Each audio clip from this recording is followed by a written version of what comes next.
Hi guys, and welcome to Ask Allie, your place for life advice with a metaphysical twist. Ask Allie is the longest running spiritual podcast on iTunes. I've been helping others there since 2005. You can catch the podcast on iTunes, Stitcher, Google Play, and of course on YouTube. Today is Monday, October 9th, believe it or not, 2017. I want to thank you for tuning in and giving me a listen to. If you'd like to get a reading, find out more about me, or support the podcast, I'll leave the information below in the show's notes. And don't forget, if you like this episode, please rate it. For those of you who have rated this podcast in the last couple weeks on iTunes, thank you so much. I was able to move up 2 spots. I'm almost to the next line up. So if you enjoy this podcast and get some value out of what I say, I'd appreciate it if you went to iTunes and rated it. Now, I know I look like I've been run over by a bus this morning, if you're looking at the video, but it's because I'm in a hurry. I have really 0 time to do Ask Allie podcast today, but I am cramming it in. So I apologize if I don't know, look like a bus ran me over, or if I talk too fast as I'm trying to get through everything. But let's get going. So I have to leave in a half an hour. All right. So for today's reading, we're doing Gateway Oracle cards by Denise Linn. I am actually getting a new set of cards tomorrow. Can you believe it? A brand new set. I believe it's Denise Linn. Postcard. Read with Colette Baron Reed. Postcards from Spirit is the name of the deck, and it should get here tomorrow. So I'm looking forward to having something new to play with. All my other decks, I swear to God, I have no idea. I'm still in boxes. I'll be here a whole year next month, and 70% of what my son and I own are still in boxes. It's kind of pathetic, I know, but that's the way it is right now. All right. Right, Zena? That's right. All right. So let's pick a few cards. Card number 1. Card number 2. Card number 3. So I'll turn them over.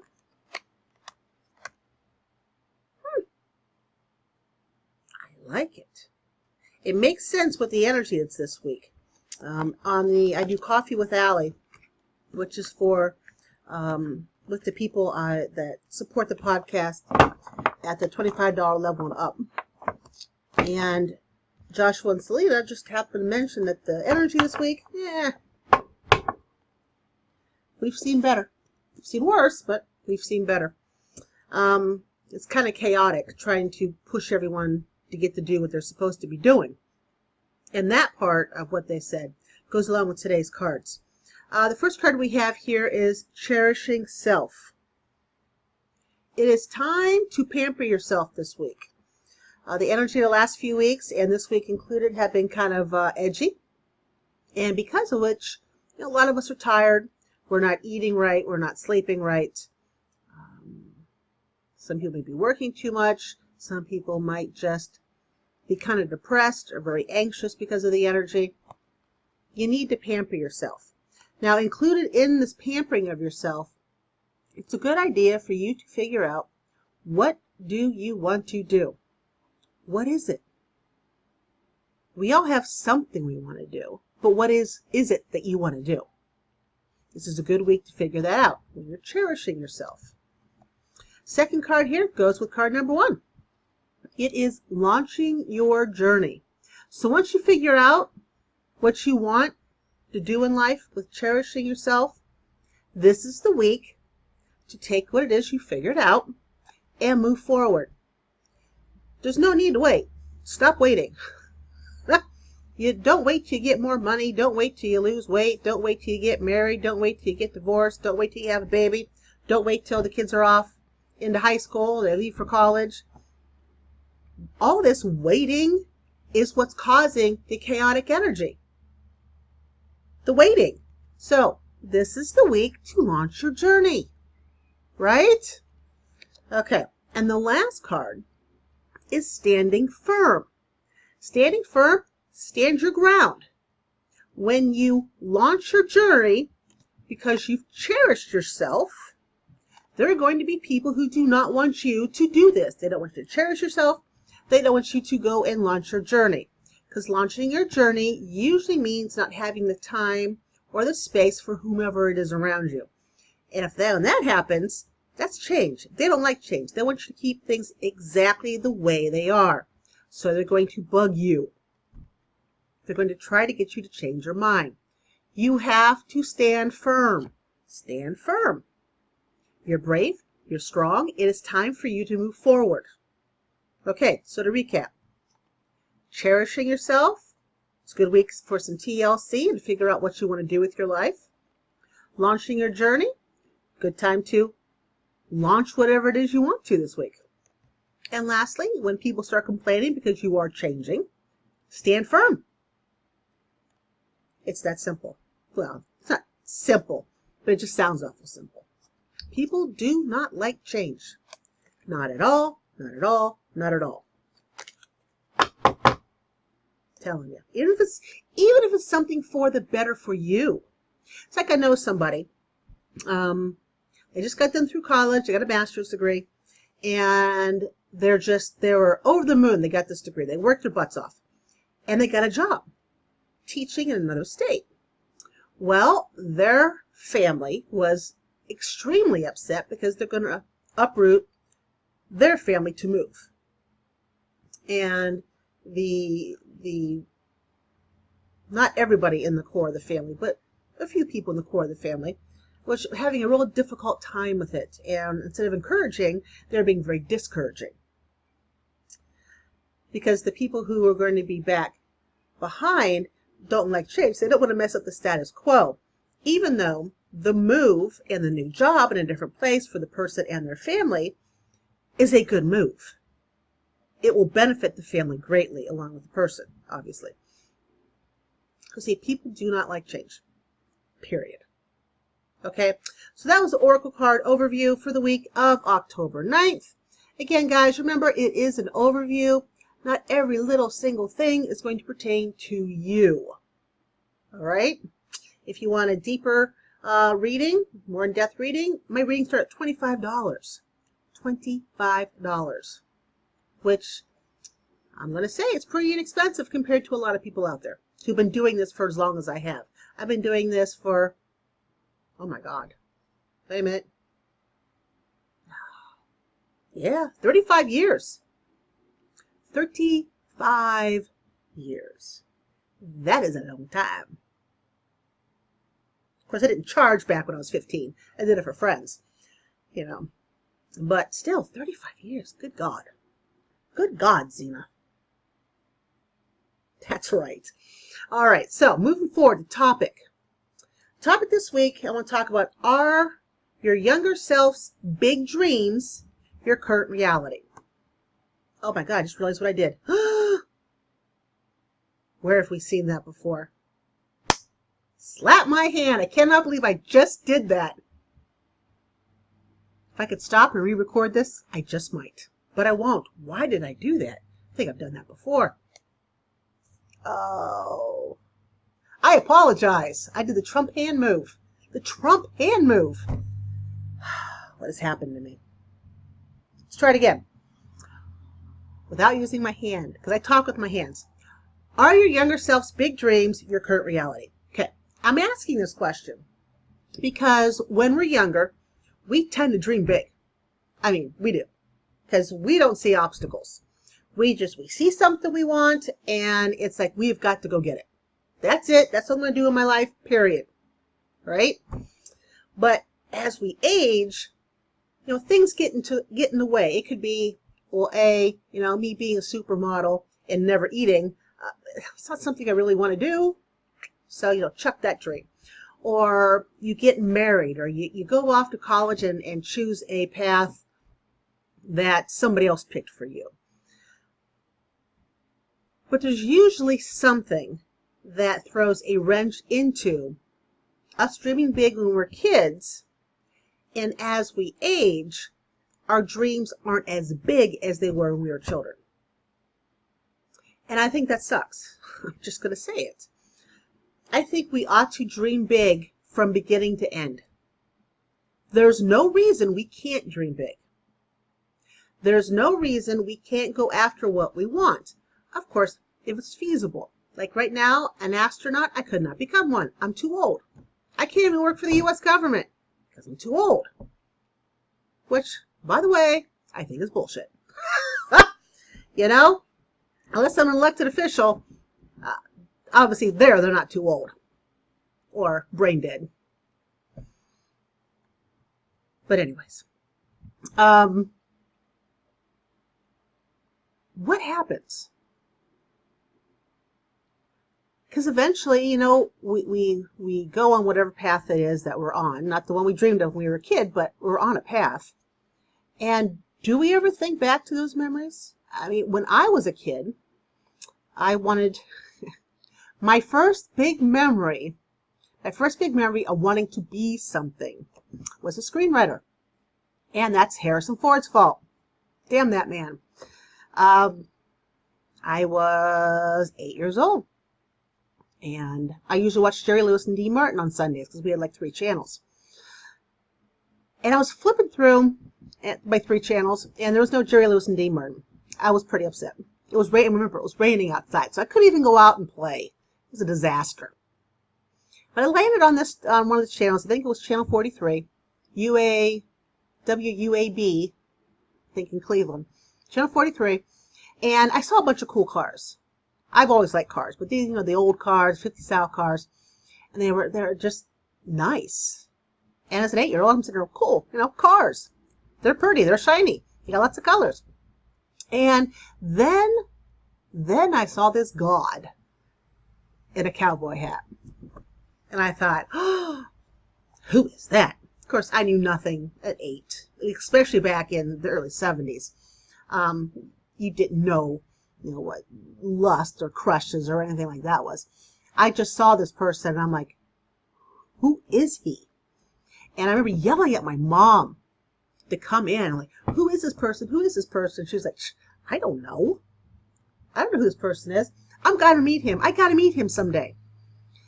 And, you know, she's like, okay, honey, how are you going to do that? I'm going to write a movie. I'm going to write a movie, and that's how I'm going to meet him. Whatever you say, honey. You know, the type of thing. And, of course, when Star Wars came out, and I remember seeing the commercial, and I screamed it was him.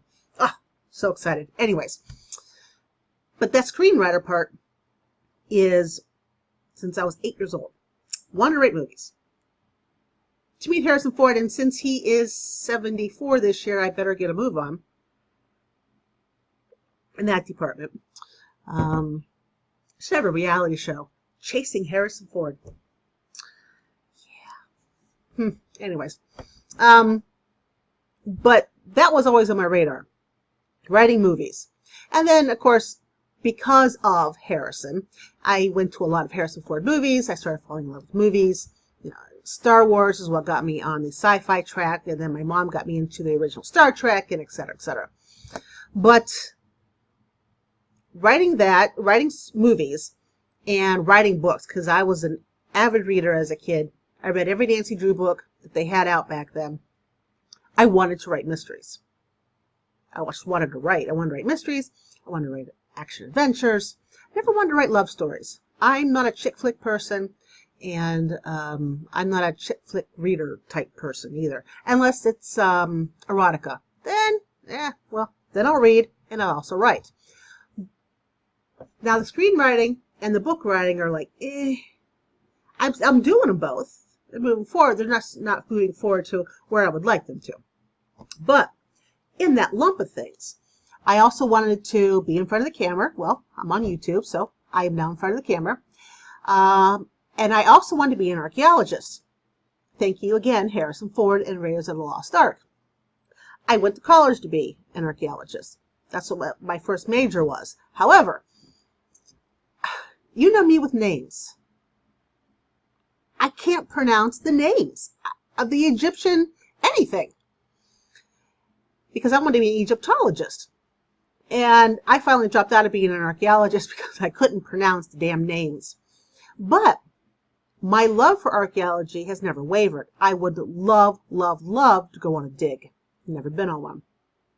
So if I were to say there's a childhood dream that I have not yet accomplished, well, there'd be two. There'd be one, I still haven't met Harrison Ford, even though I'm writing screenplays.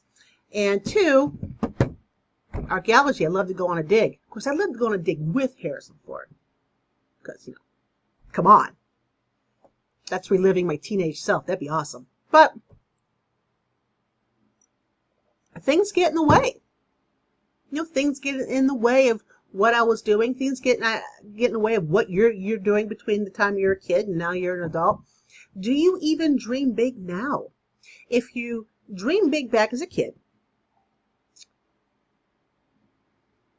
have you reignited that dreaming big as an adult ever? Or have you poo-pooed it off because that's what kids do? They dream big. I have a little bit of homework for you. Now, I would have liked to have made a worksheet, but I am really pressed for time today, so I can't make one. I want you to sit down over the next week. And I want you to not think about so much, but feel into what is it you would like to do. Which goes along with the cards I picked earlier, which goes along with Joshua and Selena's energies. This works. It all rolls. Feel into a dream that you would like to pursue. Right, Lucky? Yes, right. Feel into it. You may first think of it, of course, but then you feel into it. Write down a dream for you to pursue. No matter how outrageous it might sound. Hello, Lucky. Hello, Lucky. Write it down. Write it down in nice big red ink if you have it. Because red is a fantastic vibration. This could be a problem. I'm talking cats. Don't do it. I know, Lucky. I've got her. Come here, Xena. We don't need an attack. All right. But red really puts the vibration out there. It puts it out to the universe like, wow, what? Now, if you have a dream, say to travel to Tibet, and you're like, I got no idea how I'm going to do this. Who cares about the how? Who cares about the when? It's important that you allow yourself to dream and to write it down and to post it someplace. That's what I want you to do this week. I want you to dream big about something. Write it down, preferably in red ink, and plop it up someplace where you're going to see it. If you want to take a picture of it on your smartphone, so you have it on your phone, you can use it as the wallpaper on your cell phone, so you can see it. It's powerful.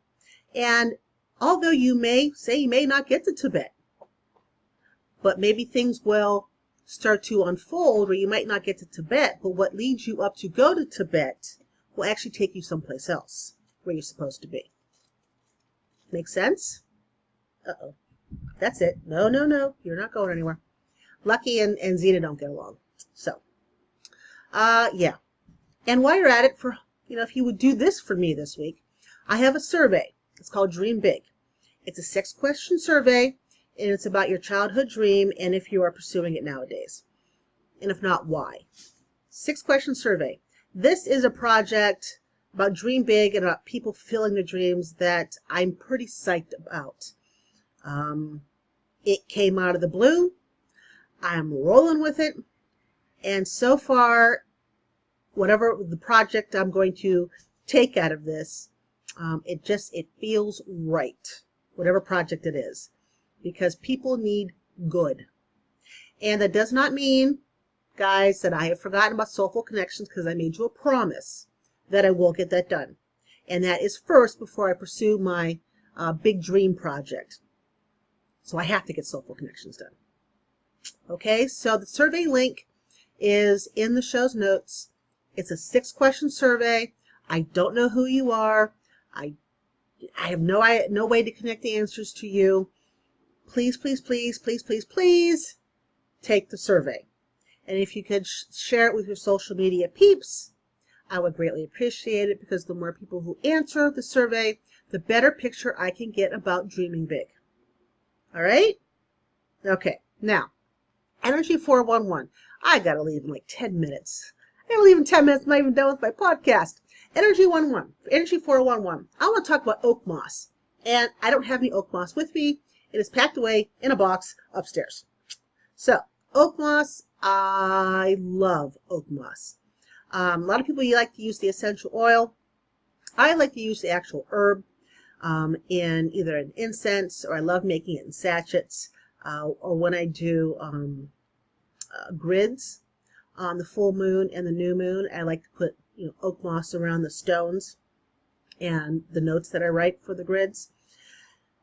Oak moss is associated with Jupiter and also the element of earth. It's a very earthy oak moss. It sounds earthy, doesn't it? The ancient Egyptians used to use it to put it with their mummies to help, I guess, cut down the smell of a decaying person. But North Americans also use it to bind wounds and help with the stomach. It's like a stomach tonic, and it helps and soothes coughs. It helps like I can't say that word.